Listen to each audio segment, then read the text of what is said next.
Nagbabala naman ang economic managers ng administrasyon na posibleng pumalo sa 7 o 8% ang inflation sa bansa kung magpapatuloy ang gulo sa Middle East. At sa naging pagharap ng economic team sa Kamara, inilatag nila ang mga hakbang para protektahan ang ekonomiya mula sa banta ng oil shock.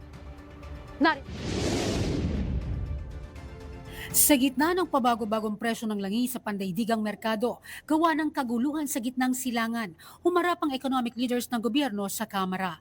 Dito inilatag ng mga opisyal ang iba't ibang estratehiya mula sa pagbibigay ng ayuda hanggang sa posibleng pagbabawas buwis. Ayon kay Finance Undersecretary Carlo Adriano, sinisikap ng pamahalaan ang balanse ng pagbibigay ng tulong sa pinakaapektado at vulnerable sector at pagpapanatili ng katatagan ng pananalapi.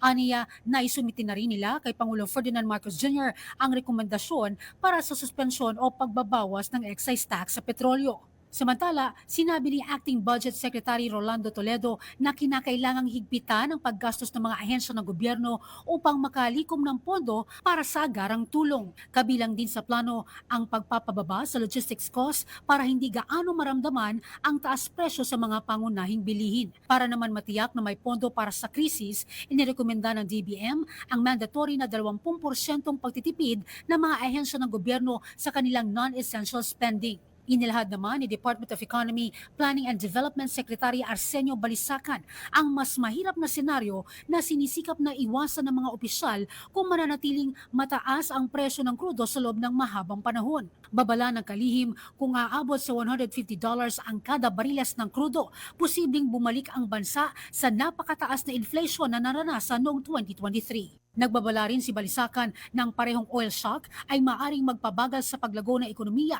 mula sa naunang inaasahang 5 hanggang 6% dahil aniya ang pagmahal ng gasolina ay nagpapahina sa demand at nagpapataas ng gastos sa transportasyon ng mga produkto at sa pagpapatakbo ng mga negosyo. Para sa totoong balita sa Bagong Pilipinas, Zai Chua para sa 13 sa tanghali ng Congress TV.